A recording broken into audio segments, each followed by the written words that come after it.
Christmas ദിനം പുലർച്ചെ പീരുമേട് പാമ്പനാറിൽ പലചരക്ക് കടയിൽ മോഷണം നടത്തിയ കേസിൽ പ്രതി പീരുമേട് പോലീസിന്റെ പിടിയിലായി. പാമ്പനാർ പട്ടമുടി സ്വദേശി ആബിദ് ആണ് അറസ്റ്റിലായത്.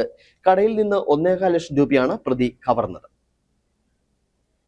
ക്രിസ്മസ് ദിനത്തിൽ പാമ്പനാറ്റിൽ പ്രവർത്തിക്കുന്ന മാതാ സ്റ്റോറിൽ മോഷണം നടത്തിയ കേസിലാണ് പോലീസ് അബീദിനെ അറസ്റ്റ് ചെയ്തത്. പീരുമേട് SHO OP ഗോപിചന്ദ്രന്റെ നേതൃത്വത്തിലുള്ള പോലീസ് സംഘമാണ് പ്രതിയെ പിടികൂടിയത്. സംഭവത്തെക്കുറിച്ച് പോലീസ് പറയുന്നത് ഇങ്ങനെ: ഇതിനു മുമ്പും സമാനമായ കുറ്റകൃത്യങ്ങൾ ഇയാൾ നടത്തിയിട്ടുണ്ട്. കടയിൽ സ്ഥാപിച്ചിരിക്കുന്ന CCTV ദൃശ്യങ്ങൾ മറച്ചതിനു ശേഷം പണവും സിഗരറ്റ് ബണ്ടിലുകളും മോഷ്ടിക്കുകയായിരുന്നു. കടയുടെ പിൻവശത്തെ വാതിൽ കുത്തി തുറന്ന ശേഷം അബീദ് അകത്ത് പ്രവേശിച്ച് മോഷണം നടത്തുകയായിരുന്നു. ഇയാൾ ഒറ്റയ്ക്കാണ് കൃത്യത്തിൽ ഏർപ്പെട്ടത്. തെളിവ് നശിപ്പിക്കാൻ എല്ലാവിധ ശ്രമങ്ങളും നടത്തിയ കേസിൽ സാഹചര്യ തെളിവുകളുടെ അടിസ്ഥാനത്തിലാണ് പ്രതിയിലേക്ക് എത്തിച്ചേർന്നത്. പ്രതി കുറ്റം സമ്മതിച്ചിട്ടുണ്ട്. 20 മുതൽ കണ്ടെത്താനുള്ള ശ്രമങ്ങൾ നടത്തി വരികയാണ്. തുടർന്ന് ഇയാളെ സ്ഥലത്തെത്തിച്ച് തെളിവെടുപ്പ് നടത്തും. അതിനുശേഷം മജിസ്ട്രേറ്റിന് മുന്നിൽ ഹാജരാക്കും. Peermade SHO OP Gopichandran, sub inspector Rajesh VK, PPOമാരായ ബിനു, ജോഷി, നിതീഷ്, ഷിജിമോൻ എന്നിവർ പ്രതിയെ കസ്റ്റഡിയിലെടുത്ത സംഘത്തിലുണ്ടായിരുന്നു. Idukki vision news, Peermade.